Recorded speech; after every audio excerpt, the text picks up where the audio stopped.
Hello दोस्तों, सोचिए आप एक मिडिल क्लास कर्मचारी हैं। हर महीने की सैलरी का आधा हिस्सा किराए, बाकी बिजली, बच्चों की फीस और थोड़ी बचत में चला जाता है।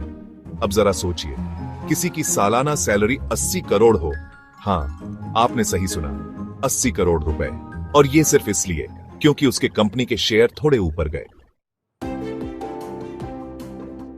इन्फोसिस, जो भारत की सबसे बड़ी आईटी कंपनियों में से एक है, जिसने लाखों लोगों को नौकरी दी है, उसी कंपनी ने अभी अपने सीईओ सलील पारेख की सैलरी को 22% बढ़ाकर 80 करोड़ 6 लाख रुपए प्रति वर्ष कर दिया है।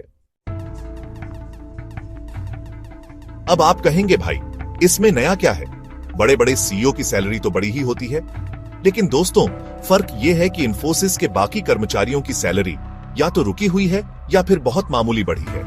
और ऊपर से पिछले कुछ सालों से इन्फोसिस के मुनाफे में भी कोई जबरदस्त ग्रोथ नहीं आई है। तो आखिर ये सीईओ साहब की सैलरी क्यों बढ़ रही है? बस इसी सवाल का जवाब आज इस वीडियो में पूरी तरह से समझते हैं, डेटा के साथ, ताजा उदाहरणों के साथ और मानवीय नजरिए से। और हां, अगर आप इस तरह की जानकारी पसंद करते हो तो अभी के अभी चैनल को सब्सक्राइब कर लो, ताकि ऐसे ही इंफॉर्मेटिव वीडियो आपको लगातार मिलते रहे।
इसका जवाब है कॉर्पोरेट गवर्नेंस और शेयर धारकों की सहमति।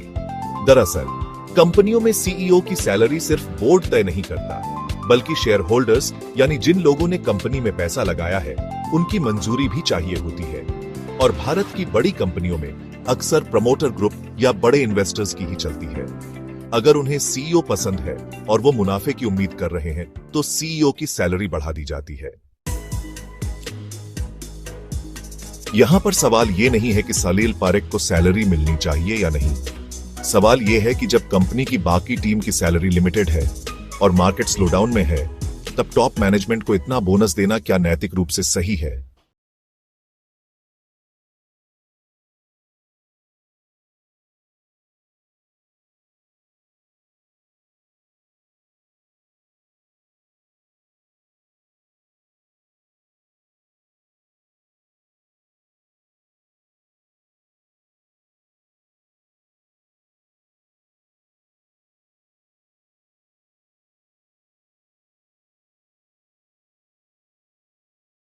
%22 है।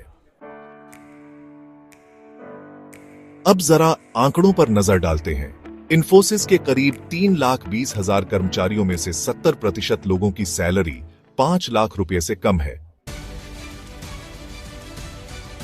कंपनी के लाभ में तो कोई क्रांतिकारी बदलाव नहीं आया, लेकिन सलील पारेख को 80 करोड़ 6 लाख रुपए की सैलरी देना एक स्ट्रॉन्ग मैसेज है। टॉप बॉस की वैल्यू बाकी सबसे ज्यादा है। ये वही समय है जब भारत की IT industry hiring freeze, layoffs और स्किल रिअलाइनमेंट की बात कर रही है। TCS, Wipro, tech Mahindra, HCL सभी कंपनियों ने पिछले साल अपने हायरिंग टारगेट घटा दिए। इन्फोसिस ने तो कैंपस हायरिंग भी रोकी थी।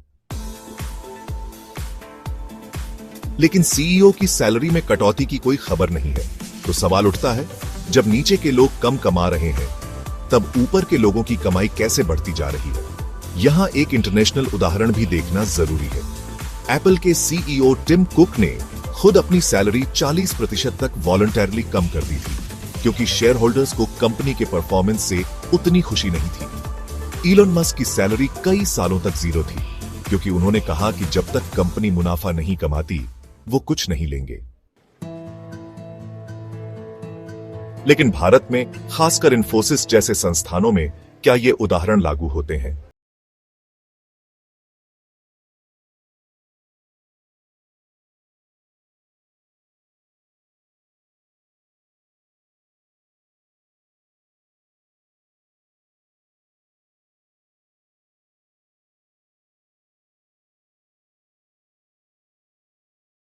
है जो सपोर्ट दे रहा है, उसकी ग्रोथ क्यों रुक जाती है? अगर लीडरशिप को रिवॉर्ड मिल रहा है तो टीम को भी मिलना चाहिए। सिर्फ टॉप को चमकाना और नीचे की नींव को अनदेखा करना किसी भी संस्था को लॉन्ग टर्म में नुकसान पहुंचाता है। और इसी वजह से आज भारत में टैलेंटेड इंजीनियर्स विदेश जा रहे हैं, स्टार्टअप शुरू कर रहे हैं या फिर नौकरी से ही हटकर कुछ और करने लगे हैं, क्योंकि उन्हें लगता है कि मेहनत से ज्यादा पॉलिटिक्स, नेटवर्क और टाइटल की वैल्यू है। अब आखिरी और सबसे जरूरी बात, अगर हम इस तरह की चीजों को चुपचाप देखेंगे और आवाज नहीं उठाएंगे तो यह सिस्टम चलता रहेगा। और यही वजह है कि हम सबको ऐसे मुद्दों पर बात करनी चाहिए। और अगर आप चाहते हो कि और लोग भी ऐसी बातों को जाने तो इस वीडियो को शेयर जरूर करना। और अगर आपने अब तक चैनल को सब्सक्राइब नहीं किया है तो अभी कर लो, ताकि हम सब मिलकर ऐसी बातों को आवाज दे सके। जय हिंद।